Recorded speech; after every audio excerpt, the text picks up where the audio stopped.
Hi friends, నేను మీ నాయుడు సార్ని.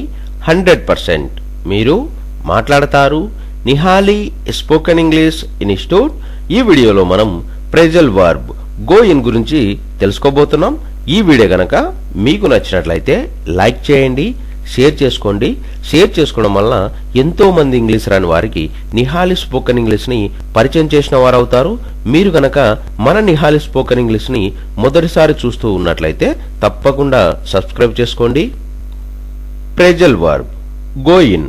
Go in అనే ప్రెజల్ వర్బ్ను ఎలాంటి సందర్భాలలో ఉపయోగిస్తాము అంటే to enter a building or to take part in something, అంటే భవనంలో ప్రవేశించు లేదా పోటీలో పాల్గొను అని చెప్పే సందర్భాలలో మనం గో ఇన్ అనే ప్రెజల్ వర్బ్ను ఉపయోగిస్తాము.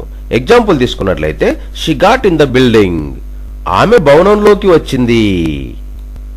Phrasal verb go in. Go in అనే ప్రెజల్ వర్బ్ను ఎలాంటి సందర్భాలలో ఉపయోగిస్తాము అంటే to enter a building or to take part in something, అంటే భవనంలో ప్రవేశించు లేదా పోటీలో పాల్గొను అని చెప్పే సందర్భాలలో మనం గో ఇన్ అనే ప్రెజల్ వర్బ్ను ఉపయోగిస్తాము. ఎగ్జాంపుల్ తీసుకున్నట్లయితే she got in the building, ఆమె భవనంలోకి వచ్చింది.